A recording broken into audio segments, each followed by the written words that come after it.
Bueno, buenas noches. Como les decía, hoy vamos a ver solamente la parte teórica y vamos a dejar lo que normalmente controlamos de la parte práctica, de la primera parte del trabajo que vimos la clase pasada. Vamos a dejar para controlarlo a continuación de que ustedes realicen la segunda parte del trabajo práctico que correspondería a la teoría de hoy. O sea, vamos a ver la práctica en nuestra siguiente clase. Entonces, nos habíamos quedado.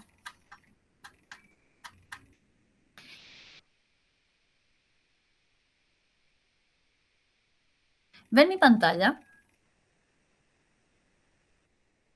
No, profe. ¿No? Ok, voy a poner entonces.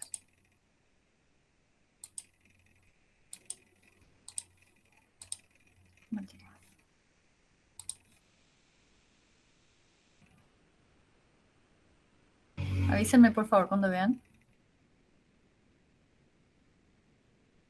Ahí se ve, profe. Perfecto.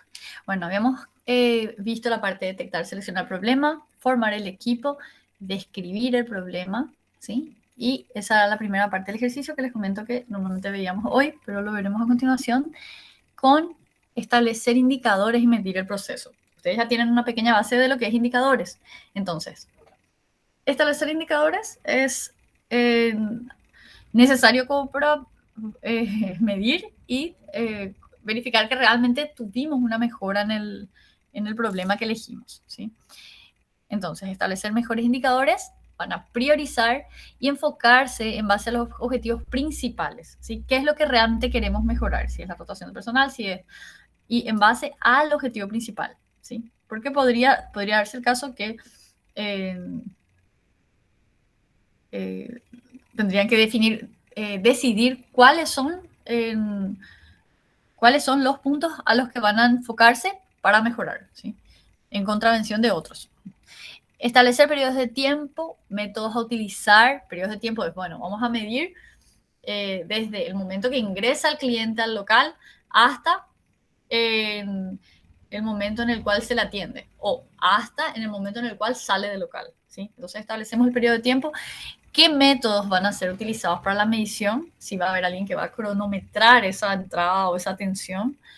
La muestra, si vamos a tomar al 100% de las personas que entren durante cierto tiempo o si vamos a tomar a un porcentaje según alguna tabla de estadísticas para la medición. Ejemplo, el indicador un tiempo medio de proceso. Establecer una línea de base que sería, hoy en día, ¿cuál es nuestro desempeño inicial? ¿Sí? Sin ningún tipo de mejora.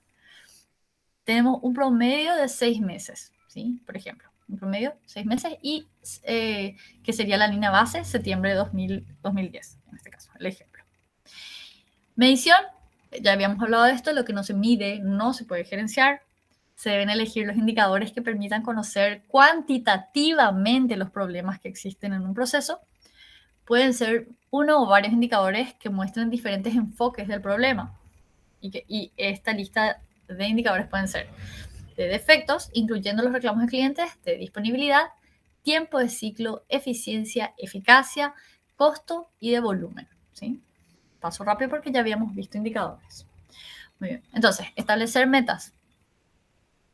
Establecer metas de mejoramiento en términos del indicador, ¿sí? Entonces nosotros decimos, bueno, nosotros queremos, ahora mismo estamos teniendo, caso verídico, un tiempo de espera en el call center de 20 minutos. Ese era el estándar. Increíble, ¿verdad? Pero sí. Y bueno, entonces nosotros nos vamos a decir, bueno, para mañana queremos que baje a 2 minutos, porque no sería real. Entonces nosotros tenemos que decir, bueno, vamos a tomarnos un plazo de tiempo y queremos que en poco tiempo, ¿sí? Pongámosle en 2 semanas, bajar a 10 minutos, que sigue siendo mucho, de 20 a 10, un 50%. Y después en un mes que baje a 6 minutos, que sigue siendo mucho, pero es real, ¿sí? Y lograron bajar a 6 minutos y luego lograron bajar a 2 minutos, que igual para el cliente sigue pareciendo muchísimo, pero de 20 minutos a 2 minutos drásticamente no se puede bajar. Entonces, establecer plazo de tiempo para lograr la meta, prolongado tiempo de expedientes en A, por ejemplo. Entonces, nosotros tomamos un indicador que sería el tiempo promedio de proceso. ¿sí? En este caso sería el tiempo promedio en que tardan en atenderle al que llama al call center. Estado inicial, el ejemplo sería 17 días, ¿sí? Y el ejemplo que les dije yo sería los 20 minutos, ¿sí? Meta, 5 días, ¿sí? De 17 días que tarda este proceso en proceso, o sea, en procesarse, por la redundancia, queremos que baje a 5 días. ¿Y para cuándo? Y de septiembre a diciembre, octubre, noviembre, diciembre, en 3 meses, ¿sí? Entonces, tenemos un estado inicial y a los 3 meses queremos que baje de 17 días a 5 días, ¿sí? El ejemplo que yo les daba era, teníamos un estado inicial de 20 minutos de atención en el call center y queríamos que baje a, en 3 meses, ponerle, en realidad en 2 meses ya era a 2 minutos, pero hicieron en forma escalonada, ¿sí? Vamos a bajar primero a 10 minutos, luego a 6 minutos, luego a 2 minutos. Y, por supuesto, hay que poner esa línea de tiempo, ¿sí? El plazo de tiempo. ¿Cómo tienen que ser las metas?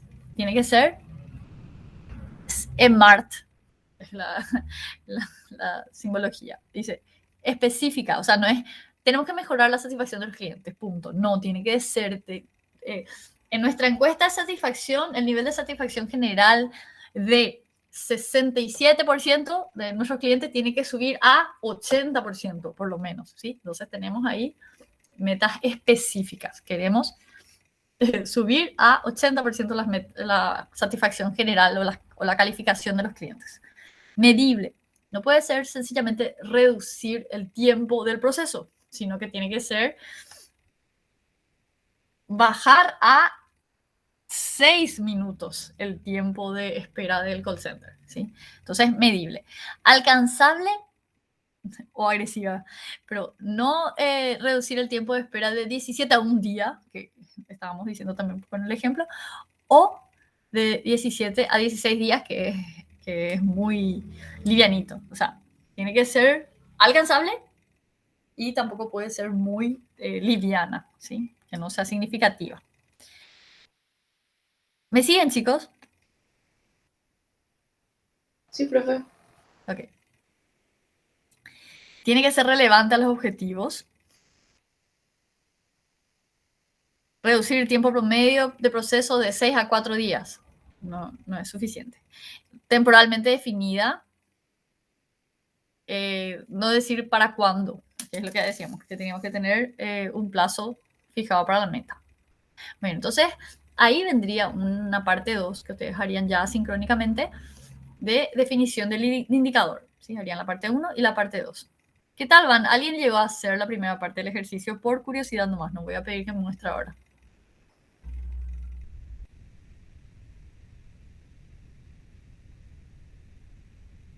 No, profe, todavía. Ok, la sinceridad, sí. Sí, profe, por supuesto que hicimos y no tenemos que mostrar ahora. No, mentira, está bien. Estamos a tiempo. Es una broma. Ok, una vez que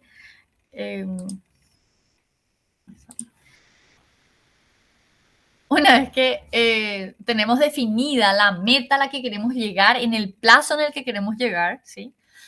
Por supuesto, tenemos armado nuestro indicador. Se busca determinar las causas raíces del problema, ¿sí?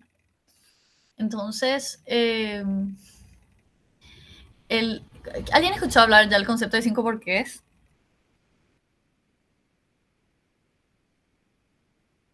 Aquí estamos. ¿No? Se trata de preguntarse 5 veces por qué, como para llegar realmente al problema en sí. Vamos a suponer que tenemos muchos reclamos de clientes. ¿Por qué? Porque hay muchos defectos. Listo. Pero en realidad, ¿por qué muchos defectos? Y porque el personal no está suficientemente capacitado. Sí, pero ¿y por qué? ¿Y por qué hay mucha rotación de personal, por ejemplo? Sí, pero ¿y por qué hay mucha rotación de personal? Y porque a la hora de hacer la inducción no se tiene bien establecido un perfil de cargo y se le contrata a universitarios para puestos que son más de trabajo físico. Entonces no les gusta el trabajo y se van. Entonces ahí se causa raíz del problema es un inconveniente en la inducción, o sea, en la selección, quiero decir, no en inducción, en la selección de las personas para reclutamiento para el puesto. ¿Sí? ¿Me explico?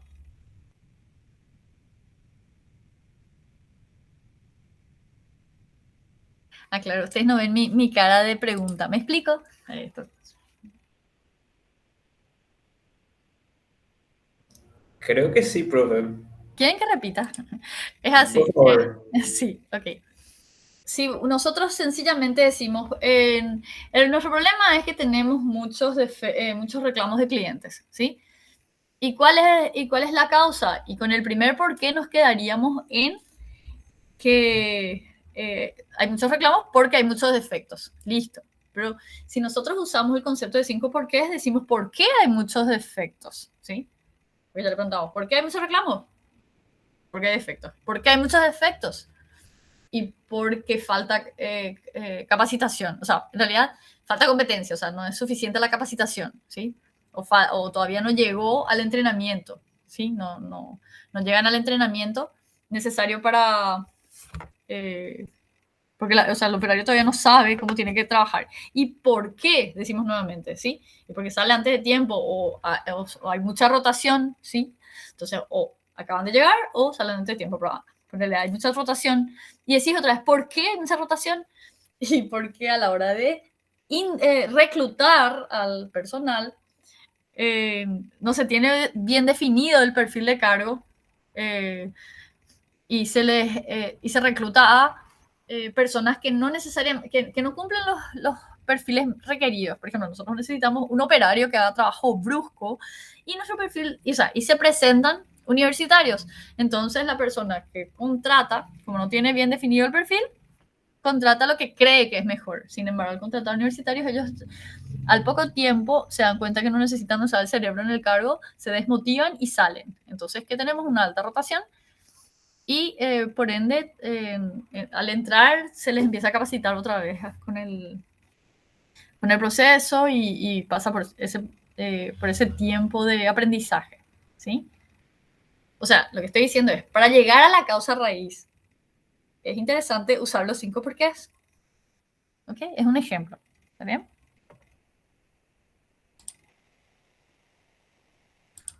Ahora sí se entendió bien, profe. Ok, gracias. En los casos de procesos, se recomienda documentar el proceso actual.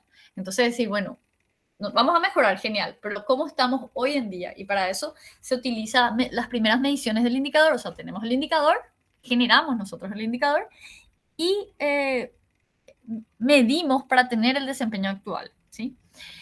Puede requerir un relevamiento de datos.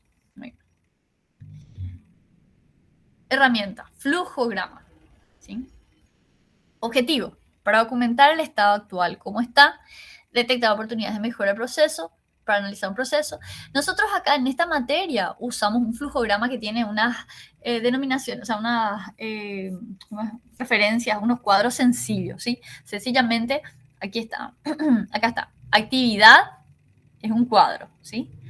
Tenemos un rombo de decisión, ¿es o no es? ¿Pasa o no pasa? Y va sí hacia un lado, no hacia el otro. ¿Sí? ¿Se ve mi mouse? Sí se ve, profe. Okay. Entonces, tenemos, puede ser, ¿cómo es? Puede ser el cuadro grande o puede ser un pequeño cuadrito de estos al borde del cuadro de actividad, que significa que se generó algún documento, por ejemplo, una factura, ¿sí? Acá, este de aquí. Tenemos, al empezar y al terminar, este simbolito, ¿sí? Después, si van a cambiar a otra página, existe este conector que se pone un número adentro, o sea, bastante sencillo. Hay muchas otras configuraciones en Flujograma, pero con esto nosotros ya nos manejamos en esta materia. Lo que sí deberían hacer ustedes, si alguna vez utilizan Flujograma, es colocar justamente esto, la referencia en el plano para que cualquier persona que venga pueda interpretar fácilmente. Acá lo que tienen que tener cuidado, los errores comunes son que los estudiantes ponen dos salidas de la actividad, ¿sí? Sin ningún tipo de rombo de decisión, ¿verdad? Eso es un error. Otro error que alguna vez se llegó a cometer y que suelo mencionar es no caer en un rulo, ¿sí? Looping, que entra aquí y siempre sale así, ya no tiene forma de salir, ¿sí? Según las opciones que se le da o las preguntas que se le da, ¿de acuerdo? Entonces esas dos principalmente. Veamos qué dice sobre el flujograma. Dice, el objetivo es para documentar el estado actual, cómo está, y detectar oportunidades de mejorar el proceso. Para analizar un proceso, nota también se usa para estandarizar. Y interesantísimo es porque ahí recién la gente se da cuenta cómo innecesariamente en varios pasos se le lleva al jefe, ¿sí? Si por ejemplo es un sistema muy centralizado, se le lleva al jefe por aprobación sin necesidad que realmente pase por todas esas aprobaciones del mismo jefe, ¿sí? O uno se da cuenta que un proceso completo está sin ningún tipo de supervisación, ¿verdad? Que sería lo contrario, en donde eh, el jefe no, o sea, en ningún momento nadie verifica esa actividad realizada, ¿sí? Pues siempre tiene que haber una verificación. Y podemos detectar que un mismo paso se realiza dos veces sin necesidad. O sea, el solo hecho de dibujar ese proceso, vos decís, bueno, ¿cuáles son los pasos? Y haces rectángulo, rectángulo, rectángulo y vas armando las actividades, ¿sí? Bueno, y cada vez que hay una decisión, entonces se pone el rombo de decisión, ¿sí? Vamos a ver ahora el ejemplo de ventas que tenemos abajo. Y la gente ahí, o sea, los dueños del proceso, en ese momento, o los operarios mismos, se dan cuenta de los pasos que son innecesarios, ¿sí? Inclusive, a veces ya saben cuáles son pasos duplicados innecesarios y como no tienen la cultura de la mejora continua, siguen haciendo igual y sencillamente se quejan. Este paso es innecesario, pero tampoco levantan la mano, ¿verdad? Que ese procedimiento maravilloso que da el sistema de gestión, que es mejora continua, donde la gente puede levantar la mano y decir, esto puede mejorar. Bueno, y a partir de ahí todos tienen que aportar y que figure en su descripción de cargo que ellos tienen que aportar para la mejora de los procesos. Bueno, entonces se asienten, ganamos una riqueza que es que el operario que está ahí trabajando detecta una mejora y puede ser analizada. Bueno, pero ese es otro tema. Sigamos. ¿Cómo se implementa? Primero se establece el proceso que vamos a analizar y dónde voy a empezar a analizar, hasta dónde voy a analizar el proceso, ¿sí? Si voy a empezar a analizar desde que recibe el departamento el expediente o desde que ingresa la entidad del expediente, ¿sí? O desde que llega a depósito de materia prima, la materia prima, o desde que entra a producción la materia prima, ¿sí? Hasta, y ahí en el hasta, voy a decir, hasta que termina el proceso, hasta que se lleva a depósito de producto terminado, hasta que se le entrega al cliente, ¿sí? Entonces yo voy a analizar según dónde esté mi problema. Si estoy analizando un proceso, según el proceso que voy a analizar. Diagramar los pasos del proceso. Acá yo le agregaría un desde hasta, ¿verdad? Porque dice principio a fin, pero bueno. Diagramar los pasos del proceso y en cada paso listar los problemas que presenta el proceso. Cuáles son los pasos que no agregan valor y cuáles son posibles ideas de solución, ¿sí? Todos en papeles separados. Luego se detectan oportunidades de mejora, que son las demoras del proceso, que cada uno de los pasos tiene que agregar valor, y ver si hay posibles pasos que puedan ser unidos, ¿sí? Acá está el ejemplo. Inicio. El cliente llama y realiza el pedido, ¿sí? El representante de atención al cliente toma ese pedido y asesora. Normalmente cuando colocamos una actividad de este lado, por ejemplo acá dice, realiza el llamado, ¿sí? Y el representante de atención al cliente toma el pedido y asesora, ¿sí? Si por ejemplo ponemos acá, cliente realiza el pedido, ¿sí? Entonces acá toma el pedido, sino que registra el pedido y asesora, ¿sí? O sea, no repitan el paso, eso cuando hagan sus procedimientos o inclusive en los programas, no repitan el mismísimo paso en un responsable y en el otro, ¿sí? Acá no está repetido el paso, acá es sencillamente el cliente realiza el llamado y el representante es el responsable por tomar el pedido y asesorar, ¿sí? Representante de atención informa el monto, consulta el ID del cliente, verifica el catastro de clientes. ¿Está catastrado? Si no está catastrado, entonces consulta y registra datos del cliente. Dígame sus datos, le voy a catastrar. ¿Tiene cobertura? No, no tiene cobertura. Ah, bueno, disculpe señor, usted no tiene cobertura de informa al cliente, fin. Si es que sí tiene cobertura, acá hay otro rombo de decisión y va a concluir el llamado, ¿sí? ¿Cobertura? Sí. Entonces, concluye el llamado. Una vez que concluye el llamado, imprime la factura y remite al jefe de atención al cliente.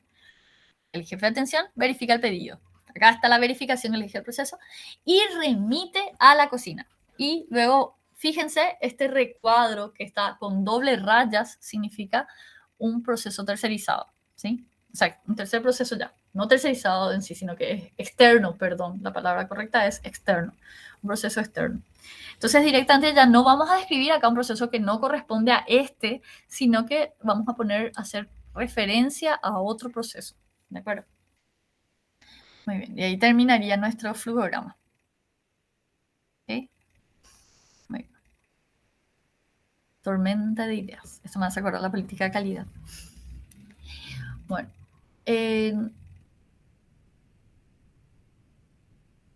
A ver, hasta. Esto es súper interesante. Hasta aquí. Vamos a mirar estas últimas herramientas y vamos a llegar hasta diagrama de Pareto. ¿Sí? ¿De acuerdo?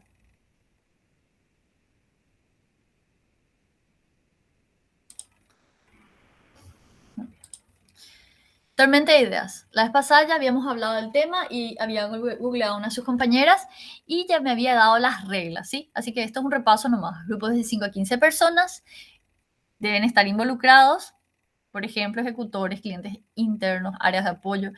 Preparar papelógrafo, que se usa todavía, tablero, marcadores, también puede ser Infocus, también pueden ser los post-its. Escribir y explicar el objetivo de la tormenta de ideas. Poner el grupo puede ser en ronda, como para que todos puedan mirar la pantalla, pizarra, papelógrafo. Designar una persona que es apuntador, que no va a hablar, y un facilitador, ¿sí? Que es el que se va a encargar de que se tomen todas las ideas posibles. Y recuerden que hay un momento auge en el que empiezan a lanzar ideas y ahí es donde el facilitador tiene que guapear como para que se capte todo lo posible. Bueno, porque después amaina otra vez. Explicar la técnica. Eso es interesante. Las reglas es interesante porque es mucho más fácil decirle a un jefe, ¿sí? Que tiene 5 minutos de silencio y luego se va a dar por turno, que no hay que criticar, que una vez que ya haya criticado, ¿sí? Una vez que ya haya metido la pata, entonces dar las reglas es un poco más fuerte. Entonces conviene mucho, bastante, decir, bueno, esta es la técnica y las reglas son, y dejar bien claritas, ¿sí? Nadie es el jefe, esperar su turno, vale paso y construir sobre otras ideas. ¿Cómo se implementa? Estoy pasando rápido porque esto ya lo vimos, ¿sí? Se presentan las ideas, una por turno, las rondas como sea necesario, vale paso. Cuando sea necesario hay que recordar que no se critica ni se evalúan las ideas, ni positiva ni negativamente, ¿sí? O sea, tenés que aguantarte las ganas de decir, ¡qué genial! por uno. O una idea que puede ser absolutamente descabellada puede servir de base para que otra persona construya o tenga otra idea similar, ¿sí? Que sí pueda ser cumplible. O sea, que realmente funciona. El facilitador debe asegurarse que la idea se entienda, realizando preguntas conforme sea necesario. No hay que interpretar ni cambiar las ideas. Si es que quieren cambiar en la pizarra al escribir, tienen que consultar. ¿Esto significa realmente tal tema? Sí. Ah, bueno, entonces ahí cambian. No es conveniente cambiar a menos que no se entienda. El apuntador anota las ideas y cuando se llena, se saca el papelógrafo y fíjense esto, siempre queda a la vista de todas las ideas, ¿sí? No es que da la vuelta y continúa y no quedan las otras ideas a la vista de todos. Porque, como les digo, la idea es que haya una sinergia y que se construya sobre otras ideas. Alternativas, registrar una notebook y proyectar. Y este es el resultado de la tormenta de ideas. Un lindo listado de ideas, ¿sí? Okay. Bueno, después tenemos esta herramienta. ¿Escucharon hablar ya del diagrama de pescado? Sí, profe. Belleza. Entonces, es este. ¡Tarán! Acá ponen el problema que estamos tratando en el recuadro que está enfrente, ¿sí? Y se colocan 6 espinas, que son estas 6 M's, ¿sí? Que son métodos, enseñanza. La verdad es que me gusta más las M's que están en internet, ¿verdad? Materia prima, mantenimiento, management, o sea, sería gerenciamiento, ¿verdad? O planificación. Entonces, eso vamos a corregir cuando hagamos nuestro trabajo. Acá, esto de aquí. Gerenciamiento que les decía, materiales que les decía, en el caso de un proceso o un producto físico sería materia prima. Métodos, que sería el procedimiento, máquina, ¿sí? Mano de obra, que serían las personas, casi dije recursos humanos, todavía se me queda de la escuela antigua, mediciones, medio en el cual se realiza el trabajo, ¿okay? Entonces acá están las M. Construye el diagrama de Chicago. ¡Tarán! Y lo que se hace es, si por ejemplo estamos hablando de un mismo problema, ¿sí? Como un subproblema, se coloca en la espina, por ejemplo, si hablamos de aulas calurosas, mal iluminadas, se colocan en la misma espina, ¿sí? ¿Qué es lo que se gana con esto? Que uno con un vistazo, ¿sí? Sí, acá el error que la gente suele cometer es no utilizar estas M's, ¿sí? Entonces de repente algo que sí es problema de mano de obra, ¿sí? Por hacer una mala categorización de las espinas, que no es lo correcto.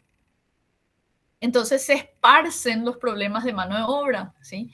Entonces la idea es, si mantenemos estas M's, y tenemos muchos problemas en la parte de mano de obra, por ejemplo, desmotivación, por ejemplo, falta de capacitación, por ejemplo,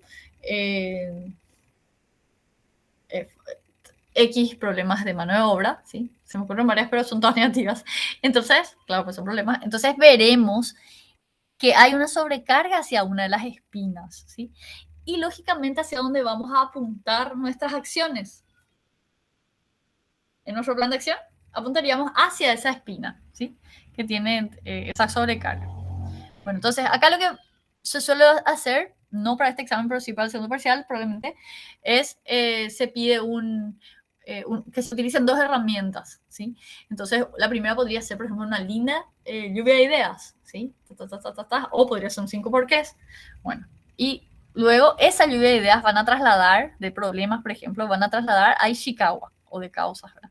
Van a trasladar a Ishikawa, y esa sería la segunda herramienta ya utilizada, ¿sí? Y luego se pediría un plan de acción, por ejemplo. Bueno, ese plan de acción tiene que ser coherente, y esto digo porque suelen haber equivocaciones y suelen hacer un plan de acción que no tiene nada que ver con los problemas que detectaron en su lluvia de ideas y luego plasmaron, si es que plasmaron, en su Ishikawa, ¿sí? Entonces, no es necesario que se ataque todos los problemas en el plan de acción, sí es necesario que se ataque, si es, por ejemplo, mano de obra, una buena espina cargada, ahí hay que atacar, ¿sí? ¿Qué quiere decir eso? Que tiene que haber una acción que esté atacando la causa. Por ejemplo, si es mano de obra capacitación, bueno, vamos a hacer detección de necesidad de capacitación y capacitación a los funcionarios. Bueno. Okay. Muy bien. Y ya veremos cuando hablemos de plan de acción, otros temas a tener en cuenta a la hora de elaborarla. Hoja de verificación es sencillamente un papelito en el que van detectando un inconveniente y van marcando una rayita. Acá tenemos un ejemplo. Paz, paz, paz. Hay un inconveniente y este justo es forzable vencida. ¡Plah! Una rayita. Entonces el operario va marcando.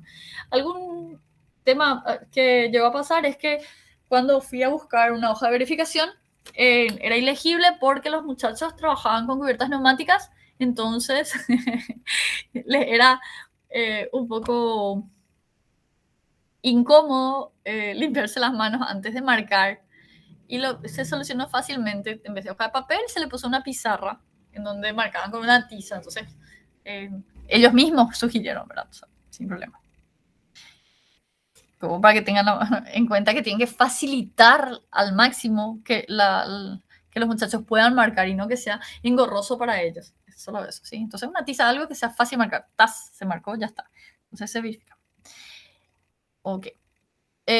Una hermosa herramienta increíble que se cumple siempre. ¿Y quién ya ha escuchado hablar del diagrama de Pareto?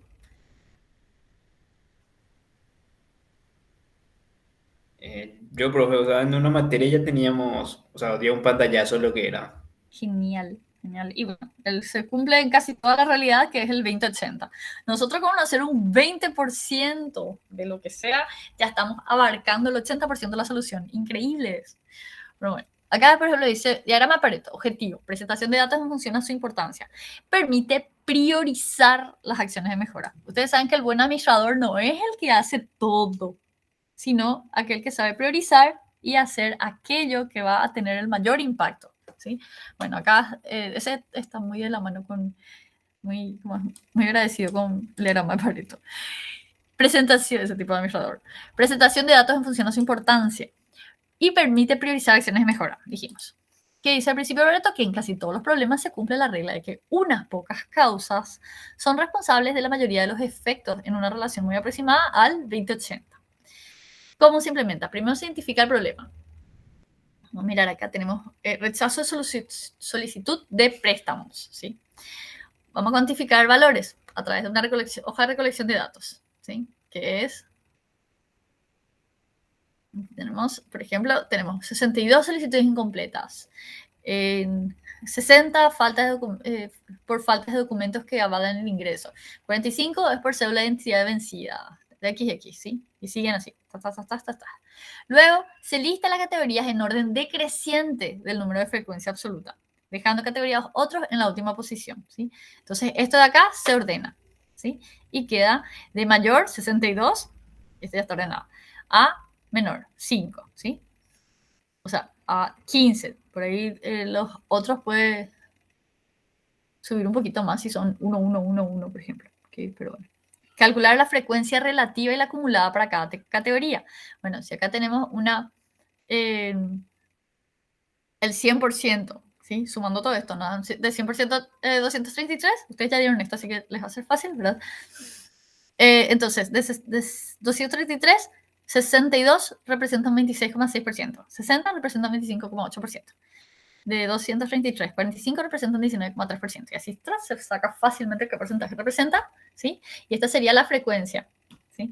Y la frecuencia acumulada sería, acá tenemos un 26,6% sumado a este 25,8%, ya nos da un 52%. Que sumado al siguiente, ¿sí? Nos va a dar el 72%. Entonces vamos a ir teniendo un porcentaje acumulado, ¿ok? Entonces, acá vemos que con estas primeras 4 acciones, ¿sí? 1, 2, 3, 4 acciones, ya superamos el 84% de los